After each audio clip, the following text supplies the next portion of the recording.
Isang mapagpalang araw po sa ating lahat. Ako po si Nicole Castillo and welcome po sa aking daily devotion. So, ang topic po natin ngayon is exaltation of Christ. So, the exaltation of Christ refers to the glorious elevation of Jesus following his humiliations, his life, death, and burial.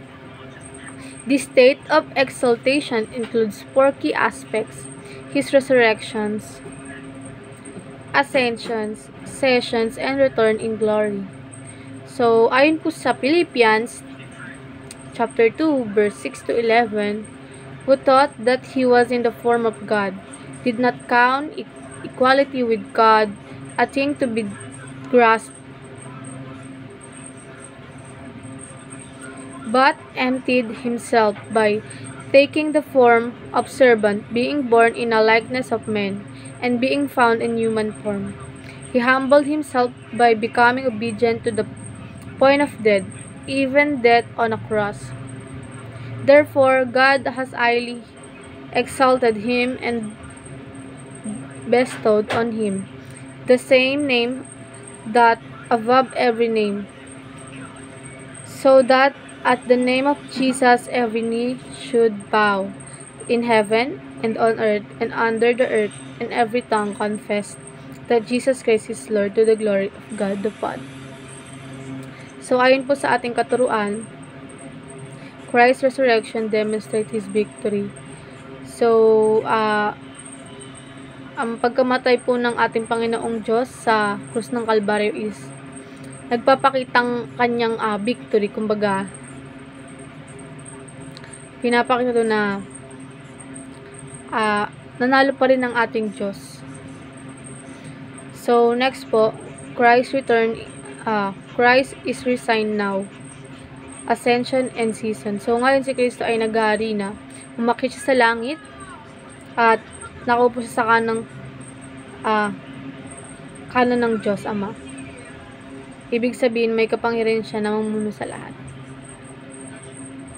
So, para naman po sa ating next, Christ's return in glory, complete redemption.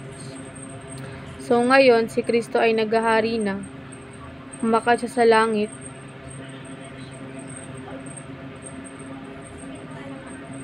At nakupo siya sa kanan ng Diyos Ama.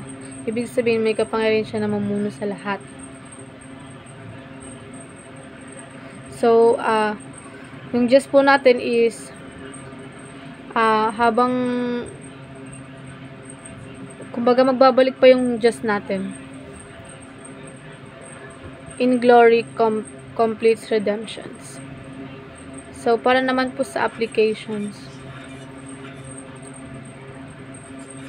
Rejoice in the Lord's victory. So, ikagalak natin ang pagkabanalo ng ating Panginoon and dahil nanalo siya para tayo ay maligtas sa ating mga kasalanan. So, next is work for Jesus and advancing His kingdom. So, habang naghihintay tayo sa kanyang pagbalik, maglingkod tayo, gamitin natin ang ating buhay, oras at talento para palaganapin ang kanyang kaharian. So, kahit hindi pa nagbabalik ang Panginoon, maglingkod tayo sa kanya. So, para sa last po, anticipate Christ's return in glory. So, maging handa at excited tayo sa pagbabalik niya. Mamuhay tayo ng may pananabik na parang darating siya sa anumang oras. Ayun lang po, maraming salamat.